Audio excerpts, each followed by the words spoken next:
Yeah, this is part 2 of what I just went over.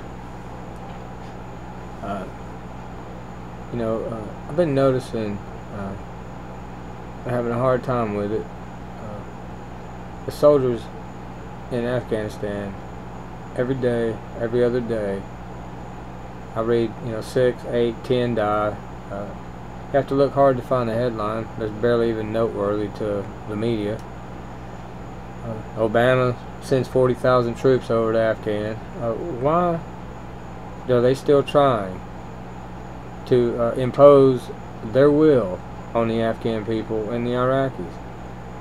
It's a lost cause. It wasn't worthy in the first place. We attacked Afghanistan supposedly because of bin Laden.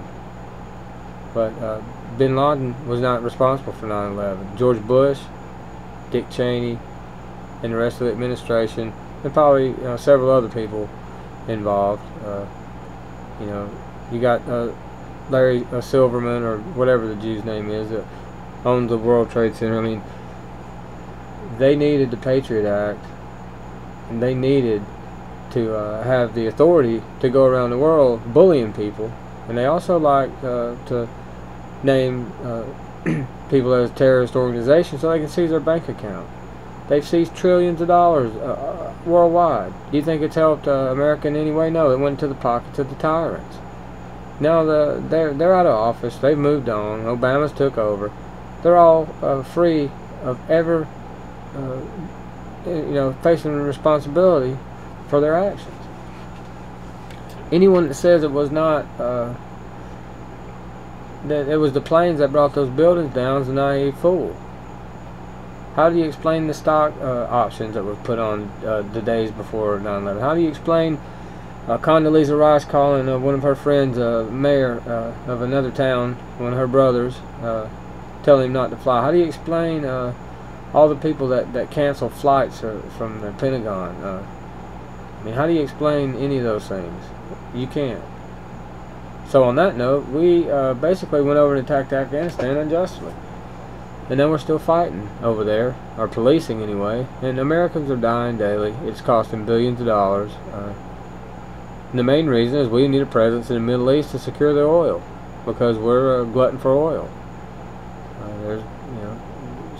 Soviet Union has 50% of the world's oil supply. They don't share with America. They're not going to sell us oil.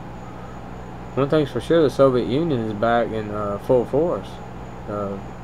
Vladimir Putin has rebuilt their country stronger than ever. In the meantime, America's weaker than ever. We're spread thin. We got troops and bases all over this world trying to impose our will on people unjustly. Ron Paul is the only decent politician that I'm aware of. He tries to get things passed through. He's the system's against him, but yet he's still out there fighting. Now, I tip my hat to Ron Paul. He's the only one of my respect. And as far as Obama, he's nothing but a liar. I don't think that there's worth one more American death or one more dollar spent of my tax dollars to fund any wars. This government does not voice my ideals. They do not represent my ideals. But yet, I can't go anywhere else in the world because we're hated, thanks to the government's tyranny. They go out and they force and they bully people around. They seize people's money and bank accounts, and they do it all in the name of democracy. But democracy is a failure. It's not working out that great for America. Why would anybody else want the bullshit? They have a right to be and live how they want. I mean, it's the same as a Christian hypocrite.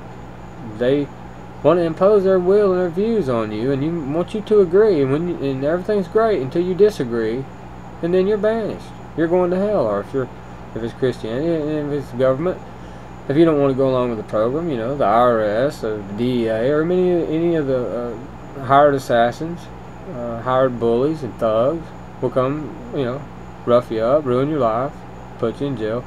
America has plenty of prisons for you. We're the number one. We're the number one when it comes to incarcerating people. Half of it's for bullshit. That's just another way they take your rights and take your gun rights. They can't take them through legislation, then they'll take them through other bullshit laws. I just wonder how long it's going to take before people realize that the government has ill will towards the common man, mostly the white man. They coddle the minorities. They tell you basically one thing and they do another. When is our military going to realize that? I mean, they go over and they fight wars for them. They come home, they won't even take care of them. They have no pensions. The VA hospital is crap. They won't acknowledge when they're exposed to chemicals that make them, deathly sick for years later.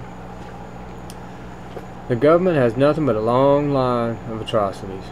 According to the Constitution, we have a right, and it is our duty to remove such governments. But the Constitution doesn't count anymore. Neither does the Bill of Rights. So the Patriot Act did away with those.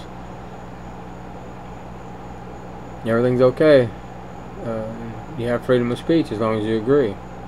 If you disagree, your freedom of speech will be squashed. I don't feel very free. I feel like a slave to this system. But I'm taking the position as I'll play the game as much as I have to, and I'll quietly sit beside by the back pew in the church of this abomination until it's time for me to exit. I, for one, had hoped Obama would, if he did anything that he promised, I had hoped he would bring the troops home, which obviously he didn't. He's right on board. I mean, his voting record so far is pretty much like a Republican. I mean, they're all 1-1. They have the same agenda, which is to sell America out to the world. Our dollar's devalued. We're on the verge of collapse. They're printing money left and right, pumping it into the system. They'll raise inflation. It devalues the dollar. Next thing you know, everything's going to crumble. China, they're weary of us now. They're not going to loan any more money. They're concerned that their debt is not very secure. That they hold more American debt than any other country.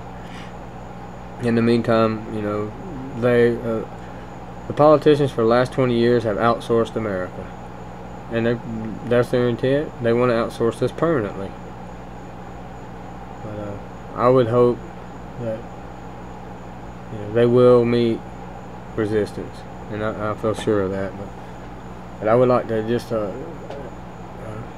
ahead and let it be known that my heart goes out to anyone that's over there fighting this political war for oil and for tyranny. The supposedly war on terror. The terrorist organization is our government, and now they've announced that they're going. They don't really have a big threat over seas terrorists. The threat is home terrorists now. The extremism in America they're concerned with. Yeah, I would imagine so, because people are getting tired of it, and it's going to continue to get worse. People flying planes in the IRS buildings, and all the stuff that should be a sign to them that people are fed up with it, and it's going to become more frequent.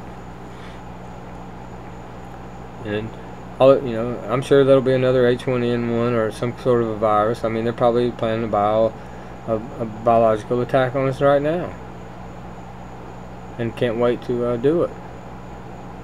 They want to invoke martial law and find out who's going to comply. Well, they don't need to even ask. I will not comply. But I'm just going to hang on to what I got and protect my family. When it's time to roll, I'll roll. But I will tip my hat to the soldiers fighting the war. I hope they bring you home soon. And I personally appreciate every sacrifice you made to protect what little freedoms I have left.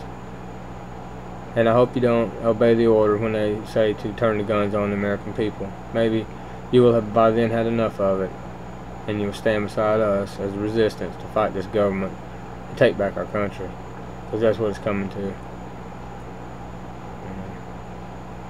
This is War Daddy. I'm gonna check out right now, and so the Patriots stand strong, and all the resistance stand strong. Our day's coming. We will get our voice heard one way or another.